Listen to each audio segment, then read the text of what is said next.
getting up at 6 o'clock, the start of the day for Zhang Xiyu, which will see him cross the border to go to school in Hong Kong.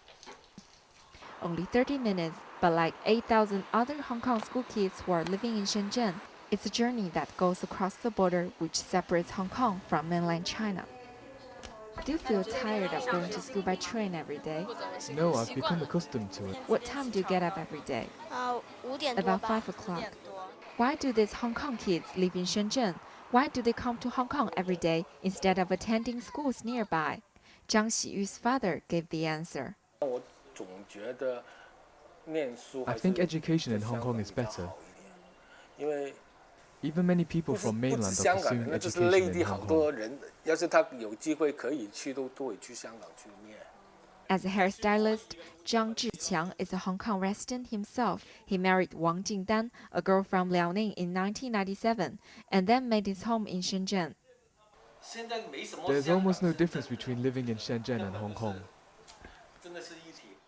According to Lau Ko-fan, member of North District Council of Hong Kong, the upsurge of cross-boundary marriage and the ongoing fervor of giving birth in Hong Kong among young mainland couples have led to the growing number of cross-boundary students. Some cross-border students are born to mainland parents, so the kids are Hong Kong permanent residents. Their parents consider education in Hong Kong better than that in Shenzhen. But most cross-border students come from intercultural families, where fathers are Hong Kong residents and mothers are from the mainland. Liu Chilong, the president of Feng Kai No. 1 Primary School, said almost half of the students there are cross-boundary students. Several years ago, we had only about 30 cross-boundary students, but nowadays the number has climbed up to 300, almost half of our total students. Taking nanny bus to commute between Shenzhen and Hong Kong, the kids have learned to become more independent earlier. But do they really like studying in Hong Kong? Do you like studying in Hong Kong? 喜欢啊 Yes, 因为那些 the traditional Chinese characters are more beautiful than the simplified ones. Were you able to make friends with local students at first? Yes. No, I felt discriminated at first.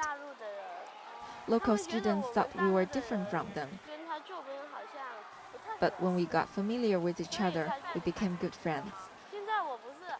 Yuan Yuemei, professor from the Hong Kong Institute of Education, has researched the trend for over 5 years. She said lack of family support is a big problem facing cross-border students who come from intercultural families. The intercultural marriages between Hong Kong and Shenzhen has created a lot of trouble. Okay, we're facing a group of students. Sometimes the parents, they have a lot of divorces, family violence, family problems. Okay, mother doesn't know about Hong Kong education system, doesn't know English, doesn't have much money, and the father's disappeared. Father's not really at home. The majority like that. Yuan said the cross-border students who are born in Hong Kong by parents from mainland China may be confused by their identity in the future. There will be a new generation.